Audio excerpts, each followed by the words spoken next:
Once upon a time there was a dear little girl who was loved by everyone who looked at her, but most of all by her grandmother.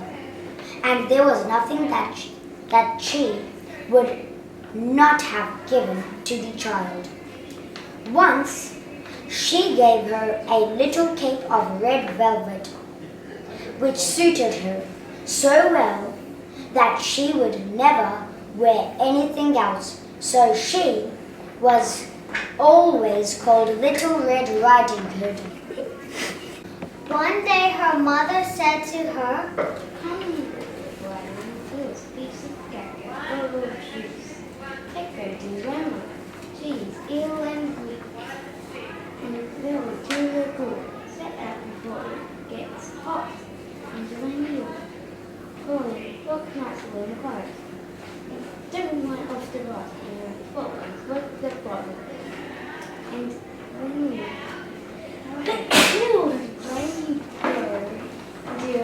don't forget to say good morning and don't hit any time before you do it. I will take great care," said Little Red Riding Hood to her mother and gave her hand on it. The grandmother lived a few kilometres from the village. As Little Red Riding Hood entered the woods, a wolf met her. She did not know what a wicked creature he was. "Good day, Little Red Riding Hood," said the wolf. "Thank you kindly, Wolf," said Little Red Riding Hood in her sweetest voice. "Where are you going so early, Little Red Riding Hood?" asked the wolf. "I'm going to my grandmother's,"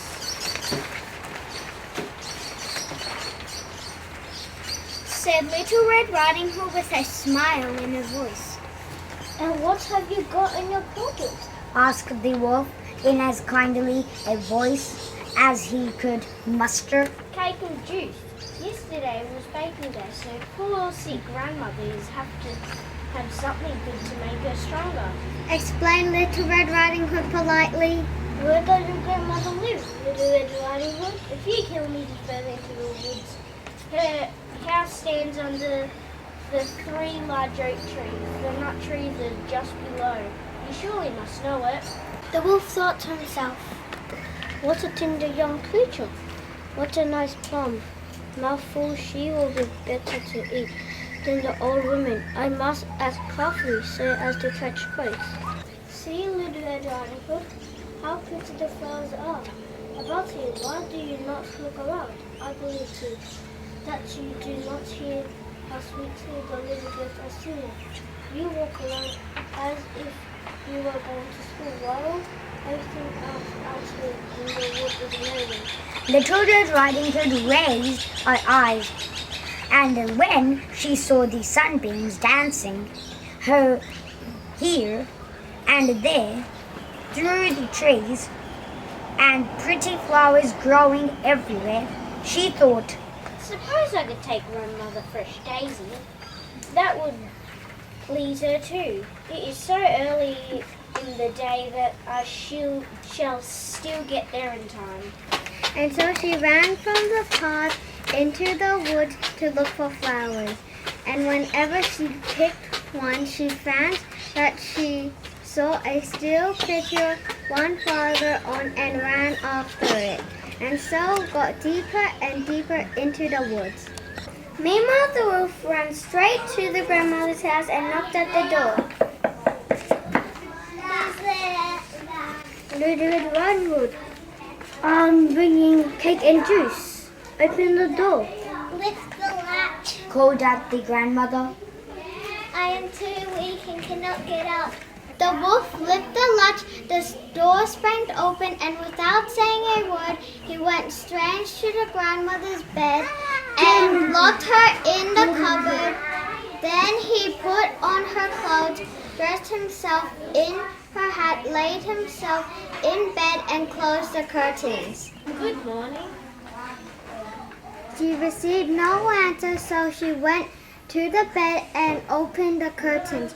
There laid her grandmother with her hat pulled far over her face and looking very strange.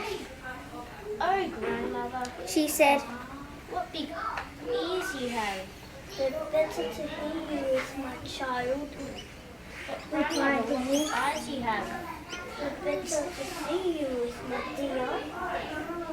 But grandmother, what large hands you have. But better to hug you with. Oh, but grandmother, what terrible big teeth you have. But better to eat you with. Then the wolf jumped out of bed and swallowed up Little Red Riding Hood in a big gobble. When the wolf had filled his belly, he lay down again in the bed, fell asleep, and began to snore very loud. A huntsman was just passing by the house and thought to himself, Oh, woman, the door is open. See if she's okay. So he went into the room, and when he came to the bed, he saw that the wolf was lying in it. The wolf had a huge belly. What are you doing here? said the huntsman. Been looking for you. the huntsman realized that the wolf might have eaten the grandmother and that she might still be safe. So he took a pair of scissors and began to cut open the stomach of the sleeping wolf. When he made 2 snips, he heard Little Red Riding Hood screaming. And then he made 2 snips and Little Red Riding Hood sprang out crying.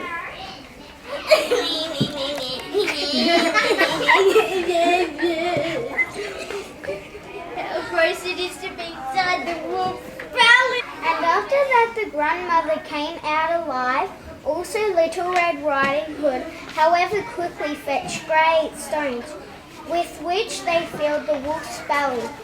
And when he awoke, he wanted to run away, but the stone was so heavy that he collapsed at once and fell dead. Then all 3 were delighted. The huntsman went home. The grandmother and Little Red sat down and ate cake and drank juice.